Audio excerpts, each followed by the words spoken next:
I'm sure you've heard the news. Soldiers sang in the trenches to keep up morale. But what you might not realize is just how deeply these songs were woven into the fabric of their lives, and how, in the darkest hours of World War I, music became a thread that held men together when everything else seemed to unravel. These weren't just casual tunes or fleeting distractions. The songs that echoed through the mud and wire were ancient lifelines passed down from parent to child, neighbor to neighbor, echoing across generations and continents. They were the living memory of home, of peace, of a world that seemed impossibly far away. Let's uncover how these forgotten folk melodies, some centuries old, became a shield in World War I, not just against the enemy, but against despair itself. Before the war, these songs were sung in kitchens and pubs, at harvest festivals and weddings. They told stories of love and loss, of heroes and heartbreak, of the land and the seasons. When the call to arms came, young men carried these melodies with them, tucked away in their memories like cherished keepsakes. Above the roar of artillery, British soldiers found an unlikely refuge, not in steel or stone, but in song.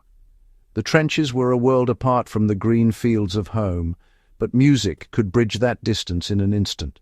They carried with them fragments of home, lullabies sung by mothers, hymns from Sunday services, and raucous tunes from village halls. Each melody was a reminder of who they were before the war, and a promise that they might one day return.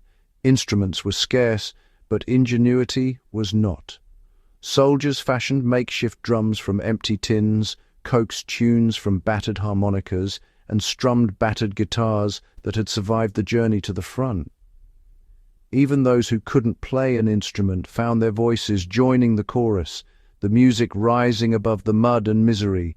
In the trenches, these melodies weren't just memories, they were transformed into acts of survival. Singing together was a way to push back against fear, to drown out the thunder of guns, to remind each other that they were still alive, still human. Sometimes a single voice would start in the darkness, tentative and trembling, and then others would join in until the whole company was singing. In those moments the war faded, if only for a verse or two. When the world turned mechanized and merciless, men adapted old songs to fit new horrors. The lyrics changed, sometimes darkly humorous, sometimes bitter, but always honest. The music became a way to process the unthinkable, to give voice to feelings that couldn't be spoken aloud. "We're here because we're here," sung to the tune of Auld Lang Syne, became a haunting mantra, mocking the senselessness of war. The simple, repetitive words captured the absurdity of their situation, and yet, singing them together, made the burden a little lighter. Fred Karno's army borrowed the tune of "Onward Christian Soldiers," twisting it into biting satire. The men lampooned their own officers, their rations, and the endless mud, using humor as a shield against despair. And hanging on the old barbed wire laid bare the grim reality of sacrifice and survival. Its verses, passed from trench to trench, named the missing and the dead, refusing to let their memory be lost in the chaos. Soldiers became songwriters too, inventing new verses on the spot, adapting old tunes to fit the day's events.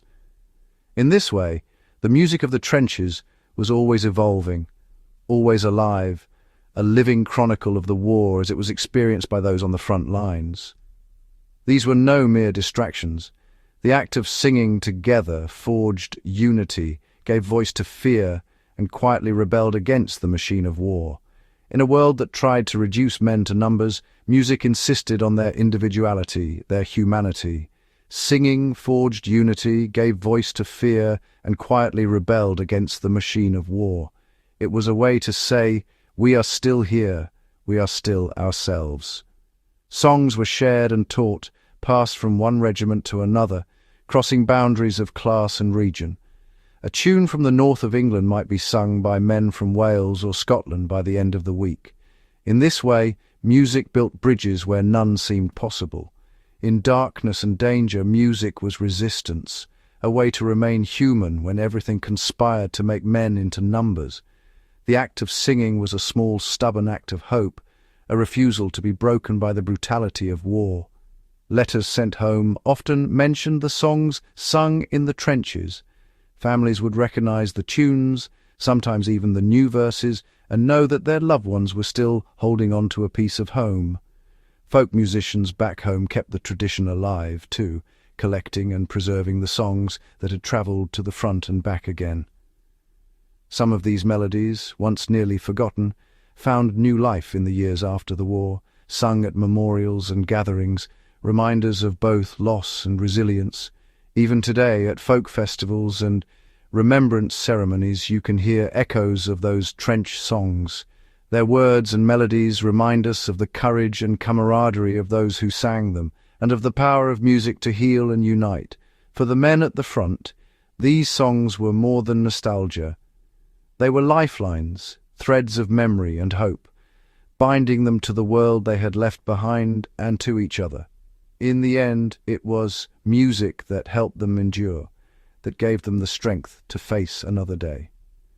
So next time you hear an old folk song, remember, for soldiers at the edge of despair, these echoes from home were more than just tunes. They were a shield, a comfort, and a quiet act of defiance against the darkness of war.